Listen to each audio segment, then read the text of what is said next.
وعلى آل بیتہ الطیبین الطاہرین المعصومین المظلومین المنتخبین المجتنبین ولعنۃ اللہ علی اعدائہم اجمعین۔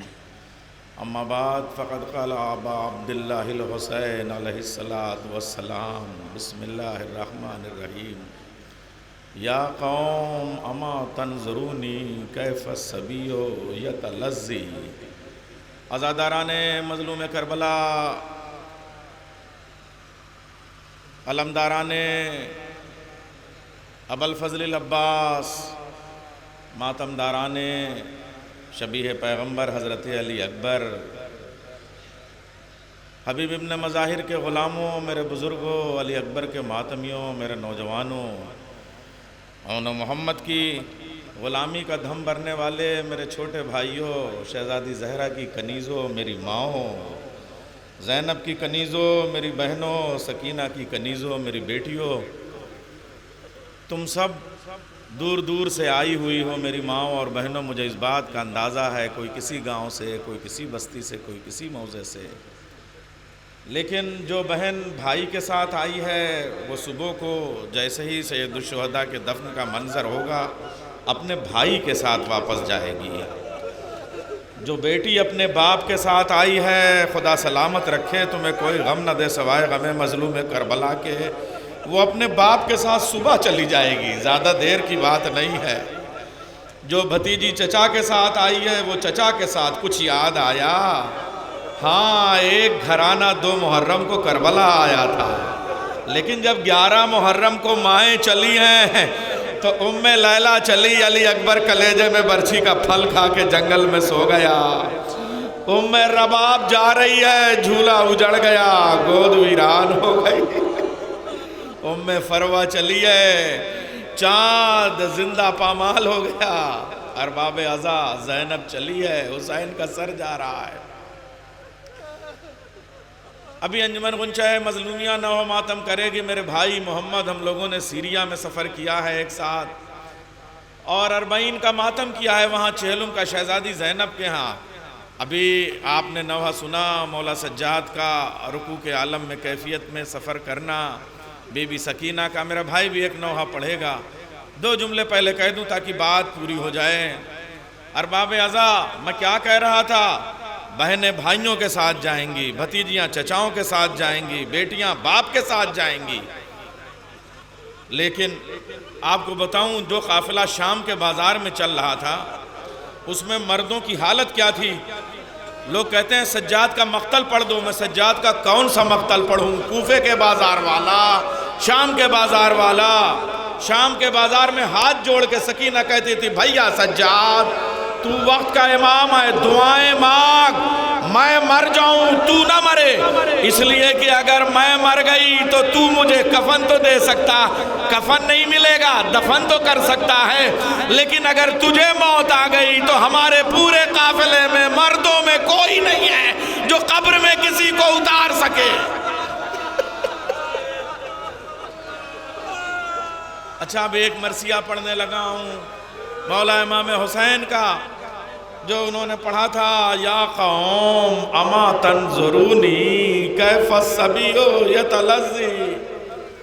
میں نے مقتل میں جب یہ مرثیہ پڑھا تھا، میں اس وقت مدرسۃ الواعظین کا طالب علم تھا اور میرے استاد تھے مولانا پروفیسر وارث حسن صاحب۔ میں ان کے پاس گیا اور میں نے پوچھا یہ تلظی کے معنی کیا ہیں؟ اس وقت انہوں نے مجھے بتایا تھا اور جوگی رام پورے کی مجلس میں میں نے پڑھا تھا۔ پھر بہت سارے لوگ اس واقعے کو پڑھنے لگے، انہوں نے مجھے بتایا کہ تلظی کا مطلب مچھلی جب پانی سے باہر آتی ہے تو اس میں 3 کیفیتیں طاری ہوتی ہیں۔ پہلے تو اس کے جسم میں اتنی طاقت رہتی ہے کہ وہ تڑپ سکے، یعنی اچھل اچھل کے تڑپ تڑپ کے اپنی بے قراری کا اظہار کرے، یہ پہلی کیفیت ہے۔ دوسری کیفیت مچھلی پہ وہ طاری ہوتی ہے پانی سے نکلنے کے بعد کہ اب بھائی قرار سننا، اب اس مچھلی کے پاس تڑپنے کی طاقت نہیں بچتی، وہ اپنی کروٹ بدل کے، پہلو بدل کے، کبھی دائیں کبھی بائیں، اپنی بے قراری کا اظہار۔ تیسری کیفیت یہ ہوتی ہے کہ مچھلی میں نہ تڑپنے کی طاقت بچی نہ کروٹ بدلنے کی طاقت بچی، اپنا منہ کبھی کھولتی ہے کبھی بند کرتی ہے۔ اس کیفیت کو عربی میں کہتے ہیں تلذی کرنا۔ مولا حسین علی اصغر کو لے کے فوج جفاکور کے سامنے مرثیہ پڑھ رہے ہیں، یا قوم اما تنظرونی کیف صبیو یتلذی، اے قوم تو نے نہیں دیکھا میرا علی اصغر کس طریقے سے اپنا منہ پیاس کی شدت سے کبھی کھولتا تھا کبھی بند کرتا تھا۔ اچھا یہ کیفیت علی اصغر پہ 7 محرم کو علی اصغر پہ وہ کیفیت تھی کہ تڑپتے تھے۔ جب تڑپتے تھے تو کبھی زینب کی گود میں، کبھی ام کلثوم کی گود میں، کبھی رباب کی گود میں، کبھی لیلا کی گود میں۔ اچھا 8 محرم کی جو رات آئی تو اب وہ بے قراری کا عالم تھا کہ کسی گود میں نہیں ٹھہر پاتے تھے، اپنے ہی جھولے میں۔ پوری 8 محرم کی رات علی اصغر کی ایسے گزری، کبھی دائیں کرواٹ کبھی بائیں کرواٹ۔ میری ماں تم نے بچوں کو پالا ہے، تم سمجھ سکتے ہو اس درد کو۔ پوری 9 محرم شب عاشور علی اصغر کی ایسی گزری کہ اپنا منہ تھوڑی دیر کے بعد کھولتے تھے پھر بند کر لیتے تھے، منہ کھولتے تھے پھر بند کر لیتے تھے۔ میری ماں و بہنوں 3:30 پونے 4 بجے کا یہ وقت ہے، صبح کا وقت ہو رہا ہے، اسے جھٹپٹا وقت کہتے ہیں، صبح کاذب یہی ٹائم رہا ہوگا۔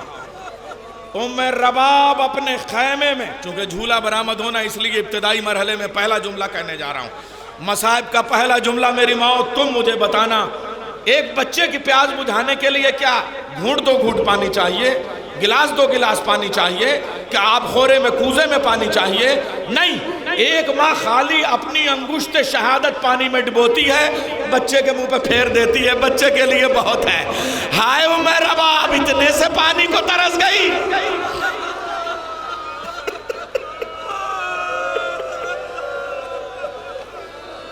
نو محرم کو یہی ٹائم تھا، 3:30 پونے 4 بجے کا وقت۔ ام رباب اپنے خیمے سے دوڑتی ہوئی چادر ڈال کے، ابھی چادر چھنی نہیں ہے، سیدھے گئیں اس خیمے میں جہاں جناب زینب تھی۔ جناب زینب کے خیمے پہ جا کے تہجد کی تیاریاں تھی، نماز صبح کا وقت تھا۔ کہتی ہیں شہزادی ام رباب کہتی ہیں، اے شہزادی زینب چل کے دیکھیے شاید میرا علی اصغر مر گیا۔ زینب تہجد پڑھ رہی تھی، نماز صبح کی تیاری کر رہی تھی۔ کہا بھابی جان آپ امرؤ القیس کی بیٹی ہیں، آپ بڑی بہادر ہیں، آپ علی اصغر کی ماں ہیں، ایسا کیوں کہہ رہی ہیں؟ کہا ایسا اس لیے کہہ رہی ہوں کہ 1 گھنٹے سے زیادہ ہو گیا علی اصغر نے منہ نہیں کھولا ہے۔ زینب نے کہا بھابی میں یہیں سے بیٹھ کے کہہ رہی ہوں علی اصغر زندہ ہے۔ شہزادی کیسے کہہ رہی ہیں؟ کہا بھابی میں نے اپنے بھائی حسین کے محضر نامہ شہادت میں علی اصغر کا نام دیکھا ہے، وہ 3 پھل کا اپنے قد سے بڑا تیر کھا کے عصر عاشور شہید ہوگا۔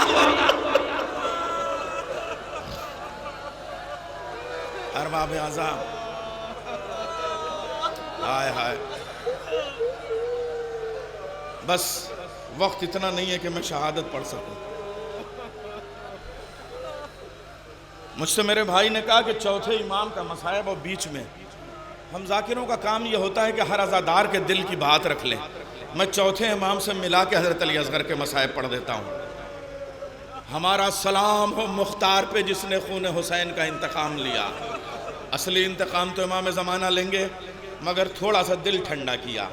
آپ دیکھیں میں کرنے کیا لگا ہوں، فضائل سے مصائب، مصائب سے فضائل کی طرف، لیکن روئیں گے آپ، تڑپ کے روئیں گے۔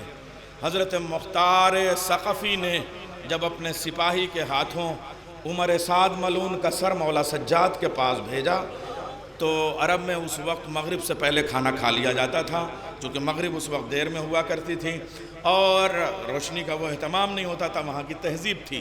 تو مولا سجاد اپنے حجرے میں کھانا تناول فرما رہے تھے، عمر سعد کا سر گیا، سپاہی نے پیش کیا، مولا سجاد مسکرائے نہیں بلکہ خون کے آنسو رونے لگے۔ عمر سعد کا سر آیا ہے اور مولا سجاد رو رہے ہیں۔ ہائے اولاد والو، جب سنو گے تب رو گے۔ عمر سعد کا سر گیا، تشت میں رکھا ہے، مولا سجاد خون کے آنسو رو رہے ہیں، داڑھی خون سے رنگین ہو گئی، سرخ ہو گئی، اور اس کے بعد جب آنکھ کھولی تو ہچکیاں بدھی ہوئی تھی۔ جب ہچکیاں بدھی ہوئی تھی تو ایک جملہ کہا، پالنے والے تیرا وعدہ سچ ہے، تو نے ظالم کو اس کی اوقات بتا دی۔ جب میں ابن مرجانہ کے دربار میں ہتکڑیوں میں جکڑا ہوا تھا، بیڑیوں میں کسا ہوا تھا، طوق میں میری گردن تھی، اس وقت یہ ملعون ایسے ہی تشت میں میوے رکھ کے کھانا کھاتا تھا، دوسرے تشت میں میرے بابا کا سر ہوتا تھا، بے ادبی کرتا تھا، آج اس کا سر میرے سامنے رکھا ہے۔ اگلا جملہ سنیں گے، لیکن مولا سجاد مسکرائے نہیں، خون کے آنسو رونے کے بعد تڑپ کے مختار کے سپاہی سے پوچھتے ہیں، ہرملا کا کیا ہوا؟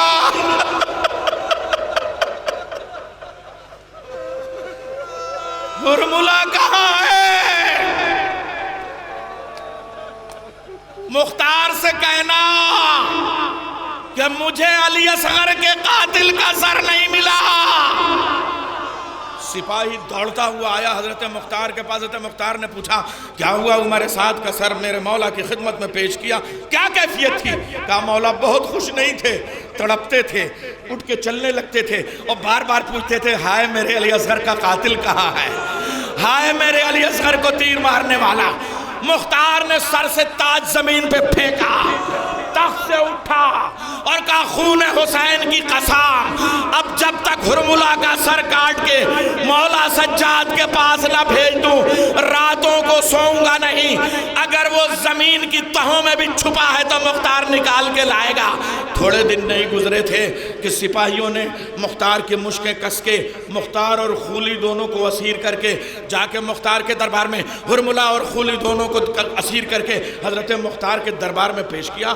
مختار غصے سے تڑپنے لگے، ٹہلنے لگے، اور اس کے بعد میں کہتے ہیں ہرملا ملعون بتا تو نے کیا کیا تھا کہ میرا مولا سجاد بار بار تیرے سر کو پوچھتا ہے؟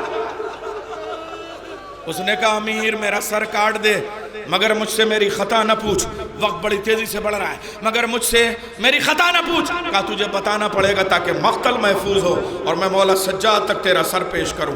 کہا میں نے 6 تیر عرب کے بڑے بڑے تیر بنانے والوں سے بنوائے تھے، میرے 3 تیر تو ضائع ہو گئے تھے، میرے 3 تیر بیکار ہو گئے تھے۔ کہا کب بیکار ہوئے تھے؟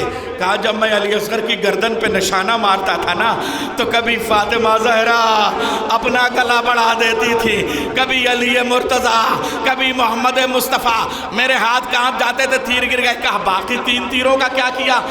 کہا پہلا تیر تو میں نے، اب سنیے گا پہلا تیر، کہا پہلا تیر تو میں نے اصغر سے پہلے سکینہ کے مشکیزے کو لگایا تھا۔ کیوں میرا مولا سجاد تڑپ؟ آپ نے کہا تھا نا بی بی سکینہ کا بھی ذکر ہو، مولا سجاد کا بھی، اور حضرت علی اصغر کا بھی۔ جملہ پڑھنے لگا ہوں، کہا جس وقت حضرت عباس کا ایک سر مارد نے کاٹا، ایک ہاتھ مارد نے کاٹا، دوسرا ہاتھ کاٹا، اب مولا کے جب علم نہ ٹھہرا تو پھر مشکیزے کا تسمہ دانتوں سے پکڑ لیا، جب دانتوں سے پکڑ لیا تو کلیجے سے لگایا، زین پہ رکھا، اور جو بچے ہوئے ہاتھ تھے ان کو ڈھال بنایا تاکہ کوئی تیر مشکیزے پہ نہ لگے۔ ہرملا ملعون کہتا ہے ایسے میں عباس کے سامنے جا کے دائیں بائیں ٹہل کے نشانہ مارتا تھا، میں جانتا تھا کہ اب عباس کی آنکھوں میں تیر مارنا بیکار ہے، اب عباس کے سر پہ تیر مارنا بیکار ہے، اب عباس کے شانوں پہ تیر مارنا بیکار ہے، اس لیے کہ عباس کی جان عباس کے بدن میں نہیں سکینہ کے مشکیزے میں ہے۔ میں نے تیر تان کے سکینہ کے مشکیزے پہ مارا، سکینہ کے مشکیزے کو چھیدتا ہوا وہ تیر عباس کی پسلیوں کو توڑ کے باہر نکل آیا۔ جیسے ہی پانی بہا عباس نے گھوڑے کی بانگیں موڑ دی، اب خیمے میں نہ جاؤں گا۔ مختار نے پوچھا ملعون دوسرا تیر؟ کہا دوسرا تیر۔ جب وہ 3 تیر بیکار ہو گئے تو علی اصغر کے طرف نشانہ کر کے میں نے آنکھوں پہ پٹی باندھ کے جو وہ تیر مارا تو میرا تیر تو خطا کر رہا تھا، مگر رباب نے، میری ماں ہو، ایک ماں کا حوصلہ دیکھو، رباب نے خیمے کے دروازے سے کہا میرے لال علی اصغر آپ کے یہ تیر اگر چوک گیا تو کیا کہیں گی سادات کی بہنیں اور بیٹیاں کہ یہ غیر بہو تھی، اس کے دودھ کا اثر تھا کہ علی اصغر تیر نہ کھا سکا، میرے لال یہ تیر اپنی گردن پہ لے لے۔ علی اصغر نے ہمک کے تیر کو اپنی گردن پہ لیا، لیکن تیر 3 بھال کا تھا، وہ حسین کے شانوں سے نکل کے باہر آیا۔ زعفر جن کہتے ہیں اس وقت میں حسین کے پاس گیا تو آر پار کا منظر یہاں سے میں دیکھ رہا تھا، وہ تیر اتنا کاری تھا۔ تیسرا تیر کہا امیر، جس وقت حسین ذوالجناح پہ جھوم رہے تھے، کبھی دائیں جانب کبھی بائیں جانب، اور جلال میں کہتے تھے تم نے میرے اکبر کو مارا، تم نے میرے قاسم کو مارا، تم نے میرے محمد کو مارا، تم نے میرے علی اصغر کو تیر مارا۔ جب مولا دائیں جانب گھومتے تھے تیر بائیں کو نکل آتے تھے، بائیں جانب گھومتے تھے تیر دائیں کو نکل آتے تھے۔ ایسے میں ہرملا کہتا ہے میں نے دیکھا کہ حسین ایسے تو گھوڑے پہ جھومتے رہیں گے، کوئی گرا نہیں پائے گا، بس ایک ہی طریقہ ہے، میں نے دور سے چلے میں تیر کو کھینچا، حسین کی پیشانی پہ مارا، حسین گھوڑے پہ ڈگمگائے، زین سے زمین کی طرف آئے۔ بس ارباب اعزا وقت بہت تیزی سے گزرا، چونکہ تھوڑی دیر کے بعد آپ بنو اسد کے دفن کا منظر پیش کریں گے، اس لیے میں حضرت علی اصغر کے مصائب کو یہاں سے جوڑنا چاہتا ہوں۔ آج بھی 12 محرم کو ایک جلوس نکلتا ہے حضرت عباس کے حرم سے امام حسین کے حرم تک، بنو اسد کی عورتیں، بنو اسد کے بچے، بنو اسد کے جوان۔ ایک بار ظالم حکومت نے کہا ہم یہ جلوس نکلنے نہیں دیں گے، اس لیے کہ تم راکھ لاتے ہو، تم خاک لاتے ہو، اس سے غبار اڑتا ہے، حرم میں ڈسٹ پھیلتی ہے۔ جیسے ہی یہ جملہ سنا، جو عورتیں تھیں انہوں نے بچوں کو لیا، سیدھے حضرت عباس کے جو دروازے میں تالا لگا ہوا تھا، تالا بند کر دیا گیا کہ جلوس نہیں نکلے گا، جا کے وہاں چمٹ کے عورتوں نے کہا عباس اگر اس سال ہمارا جلوس نہیں نکلے گا تو ہم نجف میں جا کے مولا علی سے شکایت کریں گے۔ دروازے کا تالا ٹوٹا، بنو اسد کی عورتوں آؤ، بنو اسد کے بچوں آؤ۔ ارباب اعزا 12 محرم کو معجزے سے مولا سجاد پہنچے کربلا دفن کرنے کے لیے۔ حضرت عباس کے لاش کے ٹکڑوں کو جمع کیا، کہیں سے بازو اٹھایا، کہیں سے ہاتھ اٹھایا، کہیں سے سینہ اٹھایا۔ جب لاشا تیار ہو گیا، مولا سجاد نے ایک حسیر پہ، ایک چٹائی پہ منگا کے رکھا۔ مولا سجاد کہتے ہیں جب لاشا تیار ہو گیا تو میرا کان جیسے ہی میرے مولا سجاد کے کانوں کے، میرے سینے کے پاس، مولا سجاد کہتے ہیں چچا عباس کے سینے کے پاس جیسے میرے کان گئے، آواز آ رہی تھی بیٹا سجاد میری سکینہ کا بڑا خیال رکھنا۔ بس 2 کیفیتیں پیش کروں گا۔ 12 محرم کا جب یہ قافلہ گیا نا، یہاں میں پیش کر سکتا ہوں، جیسے تراب خانی آپ کے مین روڈ سے تھوڑا سا الگ کو ہے، ایسے ہی وہاں ایک دریا ہے، دریا کے اس طرف محلہ بنو اسد والے ہیں اور اس طرف کربلا معلیٰ کا نقشہ ہے۔ اور باب اعزا جیسے ہی مولا سجاد گئے ہیں نا، کچھ کاشتکار دریا کے اس پار تھے، جیسے ہی مولا سجاد کو آتے ہوئے دیکھا اور ساتھ میں 2-4 جوان پہلے شروع میں نظر آئے، وہیں سے چلا کے کہتے ہیں ارے کون ہے جو چلا آ رہا ہے؟ ہم نے دیکھا یہاں بڑا غیرتدار شخص لڑا تھا، اس کی لاش کے ٹکڑے پڑے ہوئے ہیں، قدم کو سنبھال کے رکھنا۔ مولا سجاد نے کہا میں کوئی اور نہیں، عباس کا بھتیجا علی ابن الحسین۔ دوڑ کے کاشتکار آئے۔ ارباب اعزا دفن شہداء کا منظر سارا دن تھا، آپ تو صرف نماز صبح کے بعد پیش کریں گے نا۔ جیسے جیسے خبر ہوتی تھی جوان بتاتے تھے مولا سجاد آئے ہیں، تو چونکہ زمین خرید کے ہبہ کی گئی تھی اس لیے جوان دوڑ کے آتے تھے، چلو سجاد آئے ہیں، ہم پہ واجب ہے دفن شہداء کرنا، چلو سجاد آئے ہیں، حسین کے لاشے کو دفن کرائیں، علی اکبر کے لاشے کو دفن کرائیں۔ جب عصر کا وقت آ گیا تو کچھ جو اپنے کاموں سے گئے تھے، کھیتی اور کسانی کے کام سے گئے تھے، وہ نوجوان جیسے ہی پلٹ کے آئے، سب نے کہا چلو مولا سجاد کے پاس۔ اور اس کے بعد جب جا کے کہا تو حضرت عباس دفن ہو چکے تھے۔ ان نوجوانوں نے پوچھا یہ کس کی تربت ہے؟ کہا یہ حضرت عباس کی قبر ہے۔ ہاتھوں کو جوڑ کے نوجوانوں نے کہا مولا سجاد یہ عباس کی لحد نہیں ہو سکتی، یہ تو کسی چھوٹے سے بچے کی قبر معلوم ہوتی ہے۔ کہا کیوں؟ کہا عباس اتنے دراز قامت تھے کہ جب گھوڑے پہ چلتے تھے تو پاؤں زمین پہ خط کرتے تھے۔ مولا سجاد سجاد نے جملہ کہا بنو اسد کے نوجوانوں مجھے اپنے چچا عباس کا جتنا لاشا مل پایا میں نے یہاں دفن کر دیا۔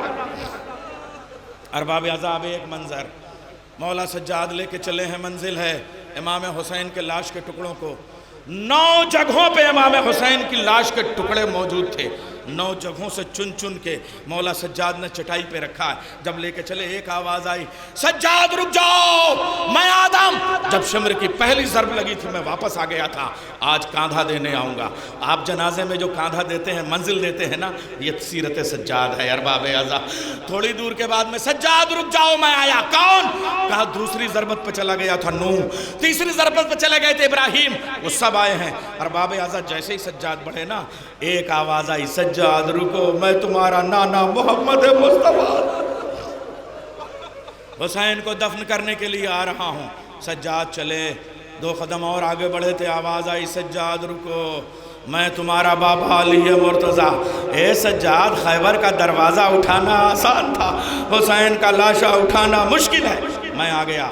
ارباب عزت جب سب آ گئے نا، ایک آواز آئی بیٹا سجاد میں بھی آ گیا تمہارا چچا عباس، لیکن سب کے کاندھے سلامت ہیں، کاندھا دے سکتے ہیں، میں تمہارے پیچھے پیچھے چلتا ہوں، میری جانب سے میرے مولا کو تم کاندھا دے دو۔